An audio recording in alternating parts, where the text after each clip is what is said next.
11:11 en soos kyns na 11 op 'n donderdag is dit tyd om te gesels oor ons omgewing en ons gas in die ateljee is Fred Orban van Kus tot Kruin soos altyd en hy het vandag ook saamgebring Luami Sondag. Sy is verantwoordelik vir bemarking en media as ook belanghebbende betrokkenheid by die GCBR. Gourits Cluster Biosphere Reserve is die groot woord daar. Goeiemôre, baie welkom aan julle. Thank you for the opportunity to be here. Thanks. Luami en baie welkom. Dis die eerste van 'n paar praatjies wat ons gedoen in die volgende paar maande om te verduidelik waaroor biosfeer reservaat gaan. Heel wat om nou uit te sien dan daar. Fred, ons begin by jou. Wat is 'n biosfeer reservaat? Dis gewoonlik 'n gebied wat afgebaken word as gevolg van geologiese en ander, dis nie 'n politieke gebied as sulks nie, maar dit is 'n gebied van die omgewing, soos die biosfeer reservaat van die Gourits rivier is die sameloop van die Gourits rivier se vertakkings en also en dis 'n samewerking tussen die gemeenskap en die natuur. Nou, ek gaan bietjie vir Luami vra om bietjie beter te verduidelik as wat ek het nou verduidelik het. Want ek was nooit baie goed met opsommings geweest. Ek praat gewoonlik te veel. Klink vir my nou 'n goeie opsomming, Fred. Thanks, Fred. Yeah, to add to that, a biosphere reserve is not a reserve in the traditional sense. We often think of a reserve in, being an enclosed area that isolates nature from humans. But like you said, a biosphere reserve is about the samenwerking of people and nature. So it's about working together and developing that relationship. So biosphere reserves often include towns, can include cities, as well as natural areas. So that's what makes them different from a normal reserve. And it's not a reserve in terms of like it's got fences. No, there are no fences. It's an area that's designated, but without fences. So, how does the GCBR operate as a biosphere reserve? So the GCBR, it covers a very large area actually. We are, out of the 9 biosphere reserves in South Africa, we are the largest. We are 3.1 million hectares. And we operate from, in the west, it's around about Montague, to the east, just past Uniondale. And then from just north of Prince Albert down to the coast. So it's a very large area, and we operate in that area through doing various projects. And like all biosphere reserves, we focus on trying to connect humans and nature in a way that is sustainable and is brings both in harmony. So our projects help develop we have core areas, so you have core areas and buffer areas and transition areas, as with most biosphere reserves, and that is how we manage our projects around the areas in terms of protecting those natural areas, but still incorporating human activity in a way that is sustainable. We're going to listen to a little bit of music and then we're going to continue our discussion with you. Dit bring ons by 19 minute oor 11. Ons gaste in die ateljee Fred Orban en Luami Sondag van die GCBR. Luami, what makes the GCBR so special? So, other than the fact, as I mentioned, that we're the biggest biosphere reserve in South Africa, we are also the only place in the world where 3 biodiversity hotspots converge. Now, for those people that don't know, biodiversity hotspot is an area of significant biodiversity. So basically, you've got really, really a large amount of different plants and animals.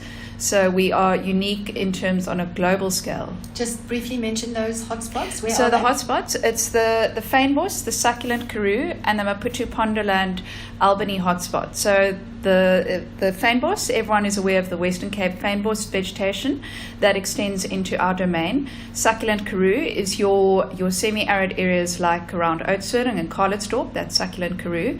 And the Maputo Ponderland Albany hotspot extends from just before the Eastern Cape all the way up to Mozambique. So it's a very large area. Fred, dis 'n baie groot area en daar is heelwat projekte waarby die GCBR gevolglik betrokke is. Kan jy ons meer vertel daarvan? Ja, die projekte onder andere Respectboom is een van die baie groot projekte en was een van die eerste projekte wat aangepak is daarste in die Van Wykstorp area en dit het geweldig baie werk verskaf en dit het ook weer die plantegroei begin vestig in die Van Wykstorp en daai klein Karoo area, want deur die jare maar weer slegte boerderypraktyke en so aan, het 'n bietjie vernietig geraak. Maar vertel ons net so 'n bietjie, al hierdie goed word nou gedoen, Luami. Waar kom die geld vandaan? That's a good question.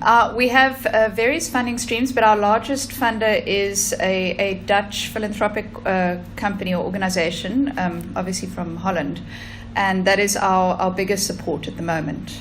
And local support from local support, we do get money from various channels, including DEDP, so they do also support us financially. And also, tell me, is the GCBR open and biospheres open to donations from the public and from corporates and so on to lend support to this togetherness or the working together between nature and man? Yes, definitely. I think I speak for all of us when I say we would really like to see a bigger involvement from local South Africans, not just financially, but also involved in the organization and projects. But definitely a better involvement in terms of funding. We could always go a long way for what we do. There's a lot of passion in this, but there's also a lot of money needed to keep that passion going. Yes, definitely. Ja nee, dit gaan maar altyd oor die bekostigbaarheid van ons planne. Jennifer Zamudio volgende met hart en siel en dan gesels ons verder met Luami Sondag van die GCBR en Fred Orban.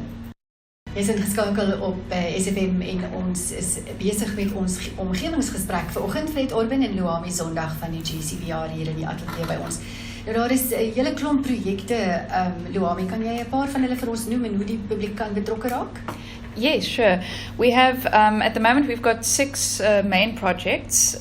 We've got environmental education, which is rolled out at schools specifically in more underprivileged areas, where we teach the kids value for nature. And then we've got in Van Wyksdorp, as Fred mentioned, we've got the speckworm rehabilitation project, which is very successful, Jobs for Carbon. And also in that area, we've got, we are busy establishing the Van Wyksdorp Development Institute, along with the community, which is the Van Wyksdorp Development Institute. And that is going to be a skills center for sort of tertiary skills development for people in the community. Then we've also got Waterwise Ways, which is a great project that at the moment is in De Rust, but will spread further afield. And they look at educating people about water use in homes. And they also fix old cisterns and teach communities a little bit about waste as well, and waste linked to water. And in addition to that, they also are looking at we have one artificial wetland in De Rust and at a municipal site, and looking to roll that out to other areas. So that's the Waterwise Ways project.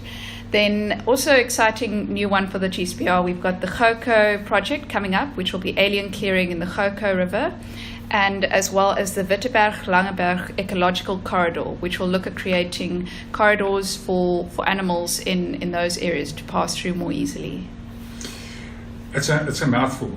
Where the GCBR is not yet actively involved specifically is in the ocean. And I would very much like to see the ocean, which is part of the Paleoagulhas plain, form part and parcel of the interest that the GCBR is showing. And what is wonderful for me, Luami, is that funding comes from places like the Netherlands, and I believe goes into millions. And why do they do that? Why do they do that? Can you answer that question? I think it's because they realize something maybe we as South Africans don't always, that we live in an incredibly beautiful and biodiverse area, and that we really have a responsibility to protect this area. It's often the old saying, you can't see the wood for trees, and we find that people look at things and they don't really realize that it's actually deteriorating. But when you're sitting in Europe and you have an interest in another country with the biodiversity and the diversity of people that South Africa and Africa has, but particularly the Western Cape, then it's something huge. And I think if our people, those that are listening here today and their friends, can also start getting involved little bit by time. Yes, I think if I could ask the listeners to be involved, become a member, any way, shape or form will be great. And they can do that at going to our website and our Facebook page, gerits.com. And you mentioned about a new office that you have? Yes, and it's very exciting as well. We are officially setting up our new head office in Riversdale, so pretty much in the heart of the Biosphere Reserve. Baie dankie. Baie dankie vir julle inset vanoggend. Dis al wat ons voor tyd het op hierdie stadium. Fred, ons gesels weer met jou volgende week en dan Luami will shortly be talking to you again in the next of the series of discussions with you. Thank you. Baie dankie.